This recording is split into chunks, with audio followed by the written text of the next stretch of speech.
Assalamualaikum warahmatullahi wabarakatuh. Perkenalkan, nama saya Dafaren Alfadi, nomor induk mahasiswa 181411092. Nomor 1. Paparkan kondisi perkembangan pasar modal syariah di Indonesia dalam masa pandemi COVID-19 pada tahun 2020. Sebutkan sumber datanya. Total pengumpulan dana melalui pasar modal syariah tercatat lebih dari 77 triliun di tengah kondisi pandemi yang menghantam banyak sektor. Direktur Pengembangan Bursa Efek Indonesia, Hasan Fauzi mengaku, meski pandemi masih terjadi, namun tak menyurutkan permintaan dan penawaran di pasar modal syariah Indonesia. Instrumen sukuk terus terbit dari sisi korporasi di tengah pandemi. Lebih dari 77 triliun fundraising di pasar modal kita, katanya saat workshop perbankan syariah. Memacu literasi keuangan syariah mendorong pemulihan nasional.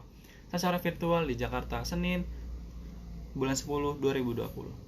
Saham syariah terus tumbuh di tengah pandemi. Ada 46 IPO saham baru, 35 emiten itu merupakan saham syariah. Kemudian kalau dilihat 709 saham tercatat, 451 tergolong efek syariah. Dia juga mengatakan, pasar modal syariah menjadi ujung tombak alternatif pendanaan. Misalnya, apa yang dilakukan pemerintah melalui sukuk negara baru dan korporasi yang memanfaatkan pasar modal. Ada lebih 30 triliun lebih sukuk baru tahun ini, dan 830 triliun jumlah sukuk negara. Selanjutnya, dari sisi reksadana yang juga terus mengalami peningkatan, dia mencatat aset under management atau AUM. Reksadana konvensional hanya tumbuh 7,6% dibanding akhir tahun yang lalu. Namun sebaliknya, reksadana syariah tumbuh 30%. Jumlah investor syariah naik terus 5 tahun belakangan ini. Tumbuh 6 kalinya, 570% tercatat yang betul-betul membuka rekening dana terpisah sebagai syariah. Ada 78.000 investor saham syariah. Dia menyebut, regulator dalam hal ini OJK juga terus memberikan dukungan terhadap perkembangan pasar modal syariah. OJK memberikan arahan dalam rangka mengembangkan pasar modal syariah ini berlaku 5 tahun. Tahun ini, pada Agustus lalu, roadmap pasar modal syariah periode 2020-2024, di mana strategi diusung dalam roadmap. Adapun, menurutnya, Bursa Efek Indonesia membentuk 5 strategi, yaitu yang pertama, literasi dan inklusi. Yang kedua, pengembangan produk, efek, dan instrumen syariah, memperluas bauran produk. Yang ketiga, pengembangan dan melengkapi infrastruktur dalam sistem, pengaturan, dan landasan hukum, termasuk fatwa MUI untuk mengatur seluruh mekanismenya. Yang keempat, penguatan sinergi. Jadi dalam pengembangan tersebut, yang kelima, terakhir pengembangan teknologi, edukasi, dan jadi sarana langsung untuk investor syariah. Sumber CNBC. Nomor 2, jelaskan bagaimana untuk menjadi investor di pasar modal syariah Indonesia yang tidak menyalahi prinsip-prinsip Islam dalam berinvestasi. Nah, agar kita menjadi investor sesuai syariah Islam, maka kita harus mengetahui langkah-langkah untuk menjadi investor yang sesuai syariah Islam. Nomor 1, pilih perusahaan efek yang punya SOTS. Yang kedua, buka rekening efek syariah. Yang ketiga, cek konfirmasi menjadi investor. Yang keempat, transfer modal awal ke RDN. Yang kelima, unduh SOTS di Play Store atau App Store. Nah, ini ada hal yang patut kita hindari dalam investasi agar tidak melanggar aturan syariat Islam. Yang satu, investasi zat haram. Dalam Islam, sesuatu yang halal itu jelas.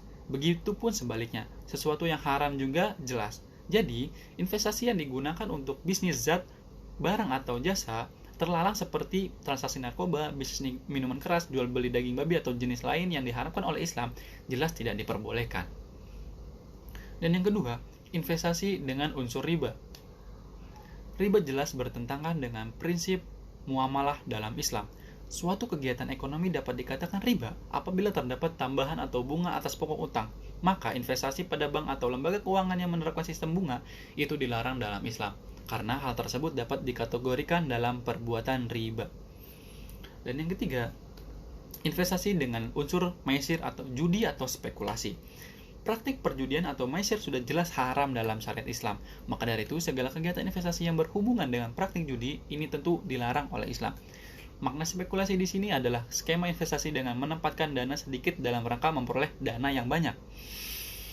Padahal, perolehan dana yang banyak tersebut mengambil hak orang lain yang juga melakukan investasi.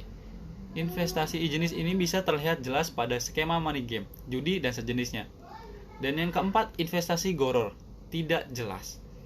Islam melarang aktivitas jual beli di mana ada ketidakpastian dalam suatu akad terkait kualitas dan kuantitas, objek akad maupun juga mengenai cara penyerahannya. Hal ini dimaksudkan untuk menghindari penipuan. Dan yang kelima, investasi curang dan tidak baik. Investasi halal sekalipun jika dilakukan dengan cara berbuat curang, maka investasi tersebut akan menjadi haram. Atau investasi dengan cara lain yang tidak baik atau zolim, seperti ada pemaksaan dalam akad transaksi, penipuan tadlis, menimbun ihtikar, merekayasa permintaan atau najisi, menyembunyikan pencatatan, membahayakan, merugikan atau doror, harga menipu, menyuap atau sogok. Sekian, wassalamualaikum warahmatullahi wabarakatuh.